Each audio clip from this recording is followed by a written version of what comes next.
मैंने कई लोगों को ये कहते हुए सुना है कि मनुष्य जो है भूलों का पिटारा है, मनुष्य जो है गलतियों का पुतला है। और ये सत्य है। भूल भला किससे नहीं होती, हर एक से होती है, और एक नहीं अनेक भूलें होती हैं।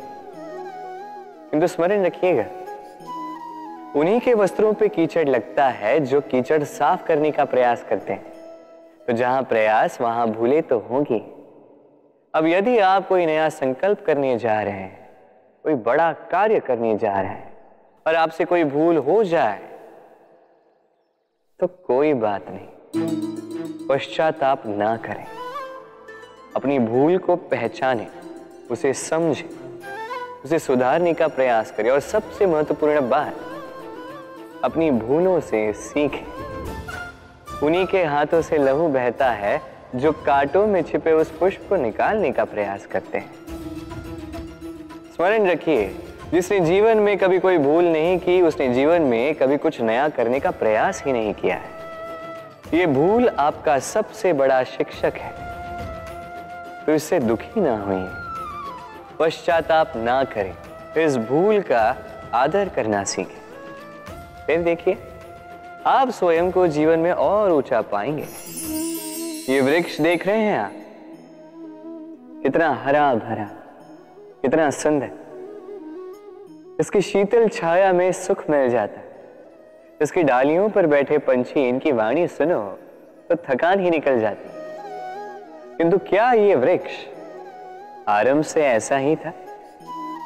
क्या ये सदा ऐसा रहा? नहीं। प्रति वर्ष पतझड़ के निर्मम प्रहार इस पर पड़ते हैं, इसके पत्तों को सुखाते हैं, गिराते हैं, किंतु फिर भी ये वृक्ष अटल खड़ा रहता है। और फिर जब वसंत ऋतु आती है, इन्हें नया जीवन दे जाती है। इन पर पुनः नन्ही नन्ही सी कलियां खिलती हैं।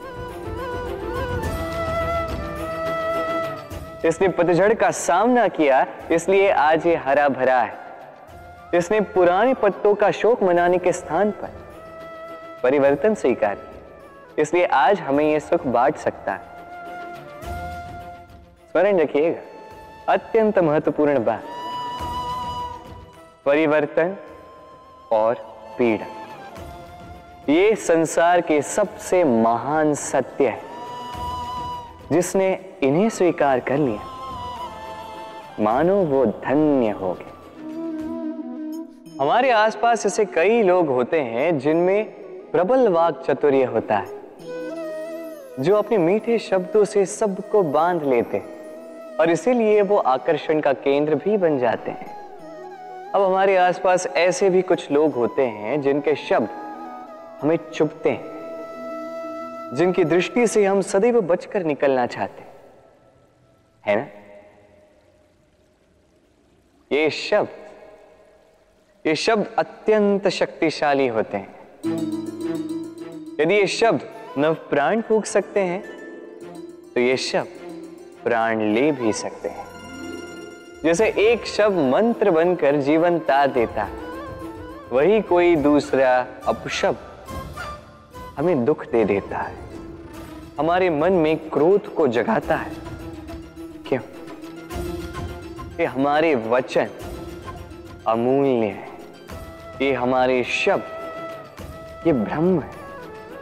तो सोच समझकर मन के तुला में अच्छे से तोल कर इन शब्दों को मुख से निकालिएगा, क्योंकि इन्हीं शब्दों से आरंभ है और इन्हीं शब्दों पे अंत।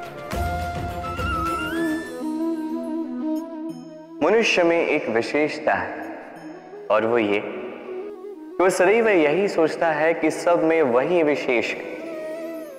सदैव सर्वश्रेष्ठ कार्य करना चाहता है, सर्वश्रेष्ठ परिणाम पाना चाहता है, सदैव चाहता है कि हर स्थान पर उसे ही यश मिले।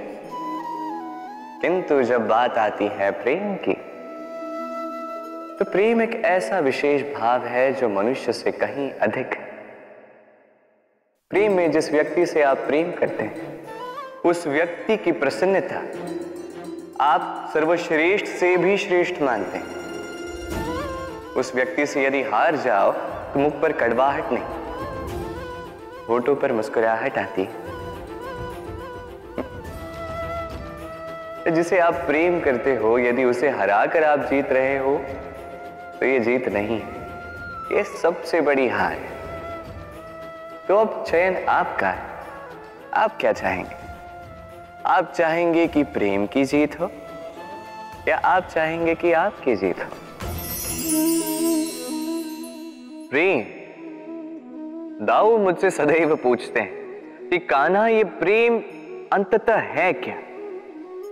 माना कि ये समर्पण है, माना कि एक दूसरे में खो जाना है, किंतु इसका अनुभव क्या है, इसका भाव क्या है?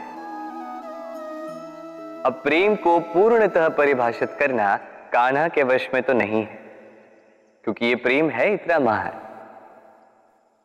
किंतु प्रेम के विशुद्ध अनुभव के बारे में मैं बता सकता, अपने अनुभव को लेकर।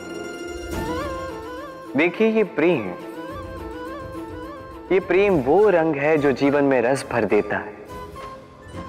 ये प्रेम वो सोच जो पल भर में मुख पे मुस्कान ला देती है। प्रेम वो पुष्प है जो मन की बगिया को खिला देती है। प्रेम वो सोच जो एक ही क्षण में संसार में आपको सबसे अधिक संपन्न अनुभव करवाती है। ये प्रेम वो जो तपते मरुस्थल में आपको जीवित रखे। ये प्रेम वो जो आपकी आत्मा को तृप्त कर दे। ये प्रेम वो जो आपके मुख पर